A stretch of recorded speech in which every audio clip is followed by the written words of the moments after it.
पर आज मैंने अपने खून से साबित कर दिया है कि मैं ही हूं आयुष्मान। पर अगर अब भी तुम्हें विश्वास नहीं है ना, तो मैं अपना दूसरा गल भी काट लेता हूं।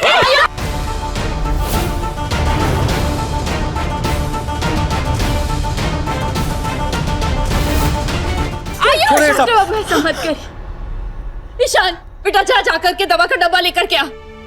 जी। इतना खून बह रहा है, कोई ऐसा करता है क्या? हाँ,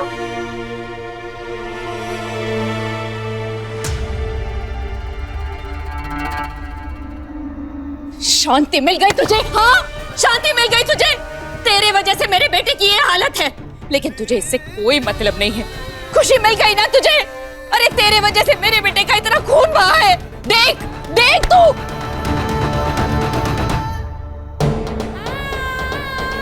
अरे क्या कुछ नहीं किया मेरे बेटे ने तेरे लिए, लेकिन नहीं, तुझे तो कुछ समझ में नहीं आता है। तू बस एक ही बात को लेकर के अड़ी बैठी है।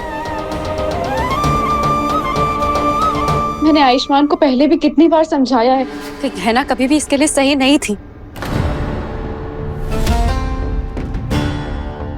इसने एक बार भी मेरी बात नहीं सुनी, और अब देखो आयुष्मान को क्या हो गया गहना की वजह से। तुम बीच में मत बोलो, ये हमारे परिवार का मामला है, जाओ यहाँ से। अरे बचवा सही तो बोल रही है, बहुरा आ गए हो गया तुम कि हमारे घर में कलेश करने ही आई है। संकट है ये, संकट।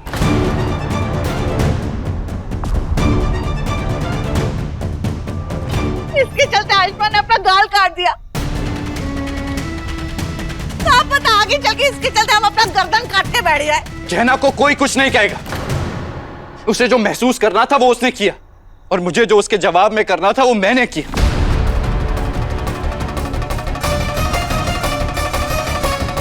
अब भी अगर इसे मुझ पर विश्वास नहीं है तो इसकी मर्जी।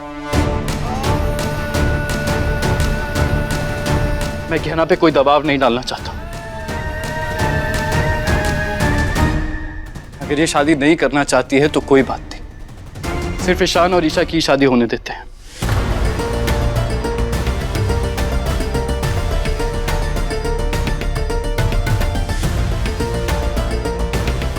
Thank God. देखा, अब भी ये तेरा साथ दे रहा है, तेरे लिए सबके साथ लड़ रहा है ये। लेकिन नहीं, तुझे तो ऐसे इंसान पर शक हो रहा है। मैं सोच भी नहीं सकती। अरे क्या समझा था मैंने तुझे, और तू क्या निकली।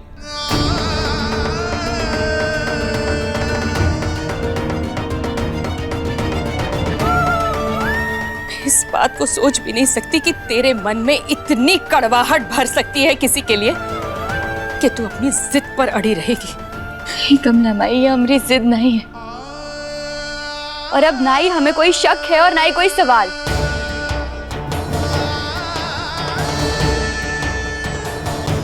हमें पूरा विश्वास है कि यही हमारे डॉक्टर बाबू हैं, और हम फिर एक बार आपसे शादी करने के लिए तैयार हैं।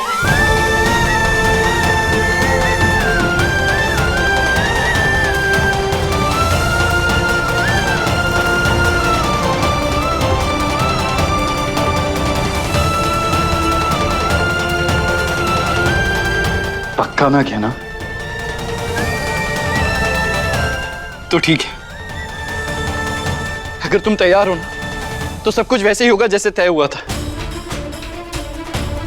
कल से वैलेंटाइन वीक शुरू हो रहा है, रोज डे, तो हम शादी की तैयारी पारंपरिक तरीके से भी करेंगे और मॉडर्न तरीके से भी। रोका और रोज डे साथ में मनाएंगे।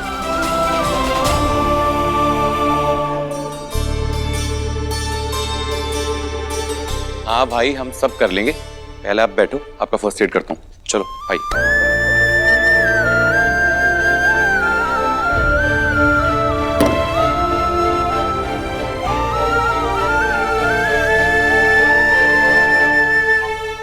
मैं नहीं बनूंगी इन सारे फंक्शन का हिस्सा। चली जाऊंगी यहां से आज रात को ही।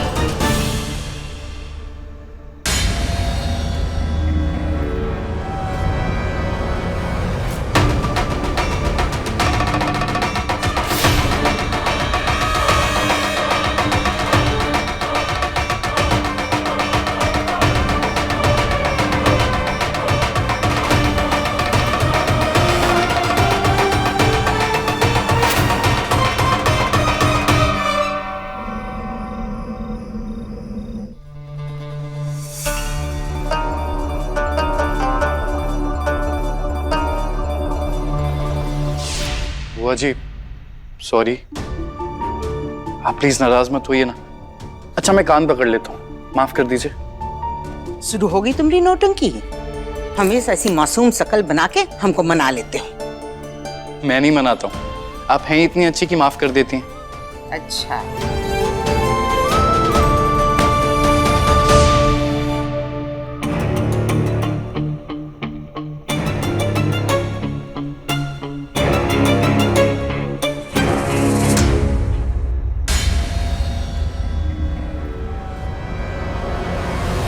विराज तुम्हारा दिमाग तो ठीक है ना? ये क्या कर रहे हो? बंद करो ये। नहीं, अगर आप हमें पूरा फैमिली के सामने अपनाएंगे नहीं ना तो हम ऐसे ही खुद को चोट पहुंचाते रहेंगे। विराज तुम जानते हो हम ऐसा नहीं कर सकते, समझे? ठीक है, आप हमारी बात नहीं मानेंगे ना तो हम यही करते रहेंगे और आप हमें रोक नहीं पाएंगे। विराज छोड़ो, छोड़िए, छोड़िए हमें, छोड़िए, छोड़ो, छोड़िए, छोड़ो, छोड़ो।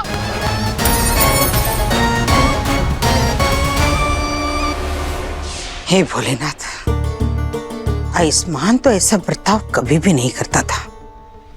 वो हर बात को अच्छे से प्रेम से सुलझा देता था। इस तरह गुस्से में पागल हो जाना तो विराज की आदत है। तो हमरे आयुष में ही विराज की आदत कैसे आ रही है? कहीं नहीं, नहीं, जैसा हम सोच रहे हैं वैसा नहीं हो सकता है। लेकिन हमको ये पता लगाना पड़ेगा कि विराज भागकर गया कहाँ है।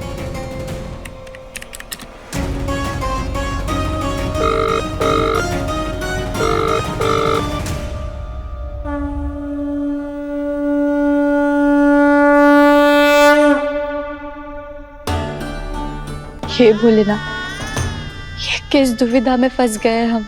हमने मान लिया है इस घर में जिसके साथ हम रह रहे हैं वही हमरे डॉक्टर बाबू, और क्यों ना मानते हम। हमरी दी हुई हर परीक्षा में पास हो गए। हमरे हर एक शक को गलत साबित किए। हमरी हर एक गलती को माफ करके अभी वो फिर एक बार हमसे शादी भी करना चाहते हैं। लेकिन पता नहीं फिर से एक बार शादी करने के लिए हमारा मन मान का ही नहीं रहा है। क्यों हमें अंदर ही अंदर एक अजीब सी बेचैनी महसूस हो रही है। हमारी मदद कीजिए भोलेनाथ, हमें बताइए हम जो कर रहे हैं वो सही कर रहे हैं। लेकिन अब सब कुछ हमने आप पर छोड़ दिया है और हम जानते हैं कि आप हमारे साथ कच्छु गलत नहीं होने देंगे।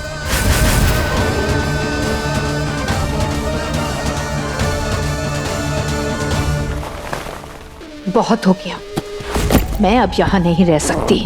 विराज के बगैर अपनी जिंदगी के बारे में सोच भी नहीं सकती। मुझे यहाँ से जाना होगा।